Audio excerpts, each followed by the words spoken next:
Hello everyone, how are you guys doing today? My name is Aris and welcome back to my channel. Today I'm gonna be reacting to the Professor George Carlin. I call him Professor because somebody said he should have been a professor. Now he's stuck in my head. I can't call him anything but Professor George Carlin because he does lecture us and he does lecture on some good stuff. So today it's gonna be Professor George Carlin. Religion is bullshit. So without any delays, let's get to it. Here we go. But in the bullshit department, a businessman can't hold a candle to a clergyman. Because I gotta tell you the truth, folks. I gotta tell you the truth. When it comes to bullshit, big time, major league bullshit, you have to stand in awe of the all-time champion of false promises and exaggerated claims, religion. No contest. No contest. Religion easily has the greatest bullshit story ever told. Think about it. Religion has actually convinced people that there's an invisible man living in the sky who watches everything you do every minute of every day. And the invisible man has a special list of 10 things he does not want you to do. And if you do any of these 10 things, he has a special place full of fire and smoke and burning and torture and anguish where he will send you to live and suffer and burn and choke and scream and cry forever and ever till the end of time. But he loves you. He loves you. He loves you and he needs money. He always needs money. He's all powerful, all perfect, all knowing, and all wise. Somehow, just can't handle money. Religion takes in billions of dollars. They pay no taxes, and they always need a little more. Now, you talk about a good bullshit story. Holy shit.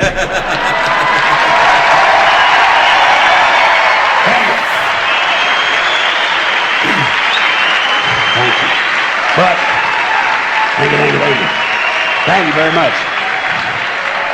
But I want you to know something. This is sincere. I want you to know, when it comes to believing in God, I really tried. I really tried. I tried to believe that there is a God who created each of us in his own image and likeness, loves us very much, and keeps a close eye on things. I really tried to believe that, but I gotta tell you, the longer you live, the more you look around, the more you realize something is fucked up. Something is wrong here. War, disease, death, destruction, hunger, filth, poverty, torture, crime, corruption, and the ice-capades.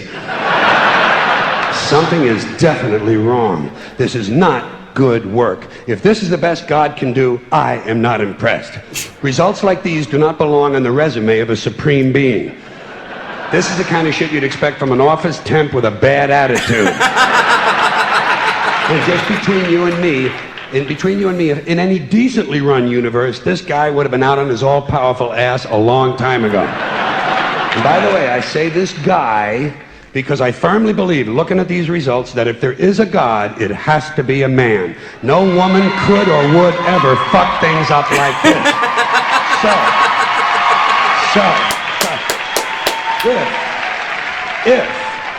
If there is a God, I think most reasonable people might agree that he's at least incompetent and maybe, just maybe, doesn't give a shit. Doesn't give a shit, which I admire in a person and which would explain a lot of these bad results.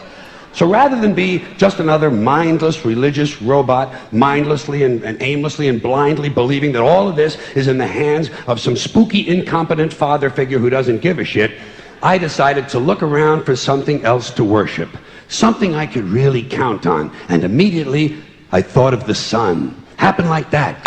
Overnight, I became a sun worshiper. Well, not overnight, you can't see the sun at night. But first thing the next morning, I became a sun worshiper.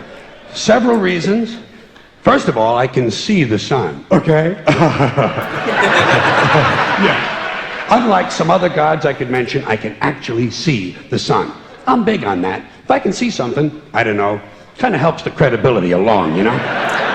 So every day I can see the sun as it gives me everything I need: heat, light, food, flowers in the park, reflections on the lake, an occasional skin cancer, but hey, at least there are no crucifixions, and we're not setting people on fire simply because they don't agree with us.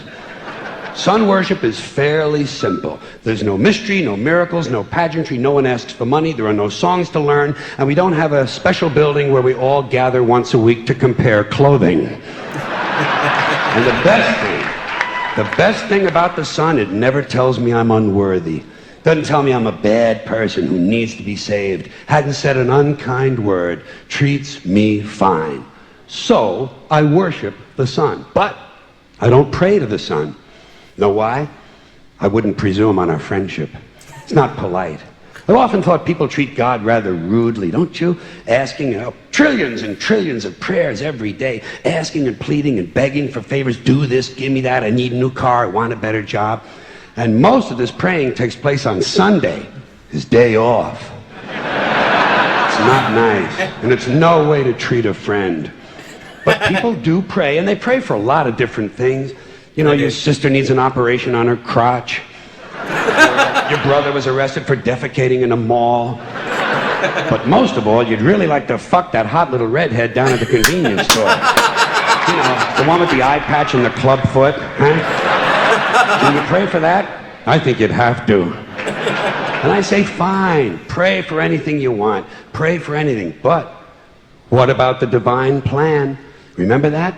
The divine plan. Long time ago, God made a divine plan. Gave it a lot of thought, decided it was a good plan, put it into practice. And for billions and billions of years, the divine plan has been doing just fine. Now you come along and pray for something. Well, suppose the thing you want isn't in God's divine plan. What do you want to do? Change his plan? Just for you? Doesn't it seem a little arrogant? It's a divine plan. What's the use of being God if every rundown schmuck with a $2 prayer book can come along and fuck up your plan? And here's something else, another problem you might have. Suppose your prayers aren't answered. What do you say? Well, it's God's will. Thy will be done. Fine, but if it's God's will and he's going to do what he wants to anyway, why the fuck bother praying in the first place? Exactly. Seems like a big waste of time to me. Couldn't you just skip the praying part and go right to his will? It's all very confusing. So to get around a lot of this, I decided to worship the sun. But, as I said, I don't pray to the sun. You know who I pray to? Joe Pesci. Joe Pesci. Joe Pesci. 2 reasons. First of all, I think he's a good actor, okay? Damn good. To me, that counts. Second, he looks like a guy who can get things done. Joe Pesci doesn't fuck around. Doesn't fuck around. In fact, Joe Pesci came through on a couple of things that God was having trouble with. For years, I asked God to do something about my noisy neighbor with the barking dog. Joe Pesci straightened that cocksucker out with one visit. It's amazing what you can accomplish with a simple baseball bat. So I've been praying to Joe for about a year now, and I noticed something. I noticed that all the prayers I used to offer to God and all the prayers I now offer to Joe Pesci are being answered at about the same 50% rate. Half the time I get what I want, half the time I don't. Same as God, 50-50. Same as the 4-leaf clover and the horseshoe, the wishing well and the rabbit's foot. Same as the mojo man. Same as the voodoo lady who tells you your fortune by squeezing the goat's testicles. It's all the same, 50-50. So just pick your superstition, sit back, make a wish, and enjoy yourself.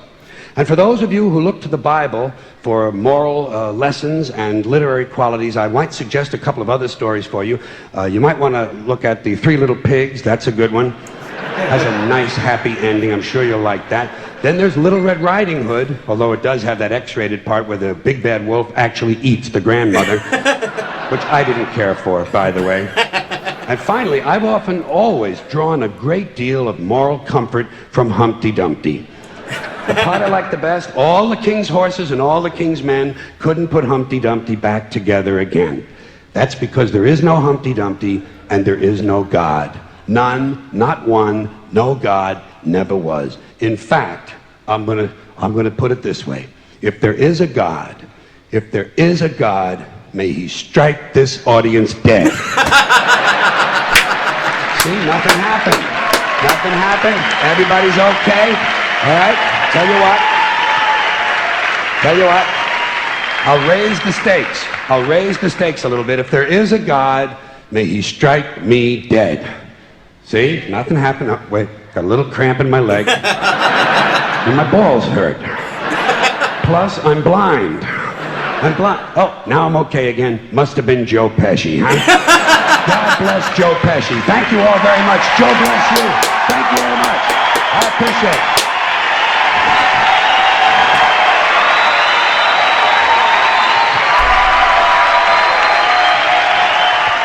That was George Carlin. Religion is bullshit, and just like the professor always tells you how it is, he does, and it was very, very funny. And I've got a feeling it's gonna be very controversial in my relatives. When and if they watch this, they're not gonna be happy that I'm laughing at something like this. To them, I say this: it's comedy. I don't care what the topic is. And George Carlin is a very smart man, and he is a comedian.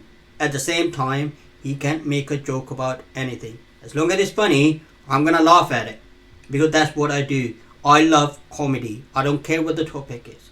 So, mind your own business. But, overall, I'll say this. It was absolutely brilliant. And George Carlin, as I mentioned, never disappoint me. And it was very, very good. I really did enjoy that. I hope you did too. If you did, like, subscribe, share, and leave a comment. I'll see you guys next time.